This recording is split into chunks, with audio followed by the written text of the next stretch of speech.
Yeah, you just drive north into the Panhandle. You'll see all the windmills you want. They were a lot of them subsidized by the federal government, at least initially.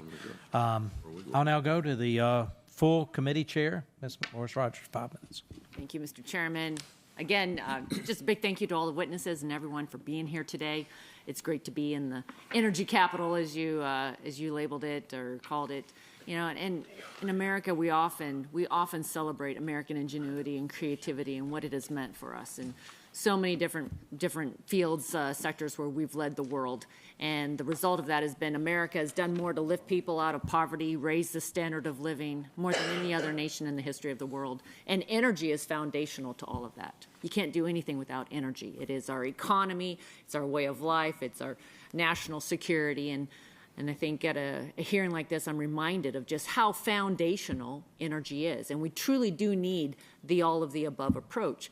The fact is, America has been leading, and right here, you know, the numbers Mr. Pruitt was sharing about just the increase in production, energy production, because of new technology in Midland has had a tremendous impact here in this community, impacting a lot of people's lives, and I just wanted to have you talk a little bit more about that.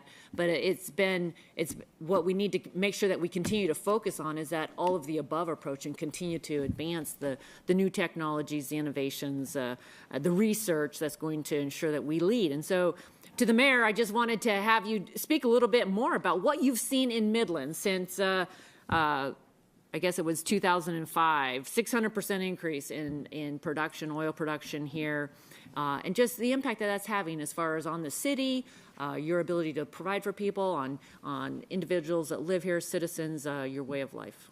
Well, thank you. One of the things, you know, I'm recently elected, and so I did polling in the fall, so I have fresh information on some of the biggest concerns for our community. And the number one polling issue in our community is education, and number two is healthcare. And so when we look at the things that are really being impacted by this, it's really the population growth that we've seen, and also some state level issues that are really not yours to deal with recapture and other things here in the state of Texas. But education here in Midland is our number one concern. And all of these families that are coming in here, workers at all different levels, are bringing kids with them. Our average age in Midland, Texas right now is 31 years old, and our largest group of population is ages 0 to 4. And so we have this dynamic in Midland of extremely young population, folks that care a lot about getting good education for our kids. And so that is probably the single most significant impact. But we also see other things, you know, housing, affordable housing, and the booms and bust cycles that were referenced, and some of the man camps and the things that are associated with that. So there are concerns that we're facing because of rapid population growth and the development of oil and gas. Does it mean more revenue also to the city? It absolutely means more revenue. And so on the positive side, we're collecting more tax revenue than we've ever seen, especially on sales tax, but also our tax basis for ad valorem tax is higher than it's ever been. And so that's a pro and a con, right? So the folks here are paying a lot in taxes, but we're also collecting that, and we're able to move some things forward. And we see this facility that we're in and other capital campaigns that we've had over the last few years, where we've developed things in Midland to improve upon the community that we have. And so that's been afforded to us because of oil and gas. We also see so much innovation taking place that we export out of the Permian Basin to other basins around the world. Technology that was developed here because we have investors that are willing to put their money into it here. They know that we take care of their capital. They know that we're creative, and we have the groups that are able to advance technologies in Midland. And so we're benefiting not just here, but the world because of that. Appreciate that. Mr. Carrasco, I understand that you're a Midland trustee, or you said that. Would you just speak to what the energy production here and expansion has meant for the students at Midland College? Thank you, Chair Rodgers.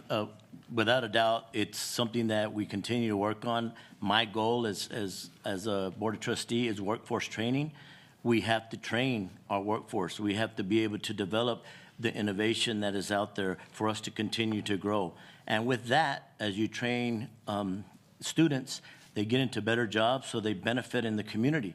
They buy homes, they buy their first home, they buy their first car, they get to go shop a lot more in the mall. So it's an opportunity for them to be able to improve their quality of life. And it helps the oil operators because we have to be a partner with them to make sure that we not only provide what they need, but we need plumbers, we need AC and refrigeration techs because our homes are growing. So there's a lot of opportunity, and so it's our job, and it's something that I'm very proud of, that we're working on a CTE design right now in a big state-of-the-art CTE building where we're going to be able to train students so they can get out to the workforce quicker. So that's an opportunity that is definitely there for our students. Okay. I ran out of time that quickly. I had more questions, but I'll save those conversations for later. Mr. Chairman, I yield back. You are the chairwoman of the committee. You think I'm going to gavel you?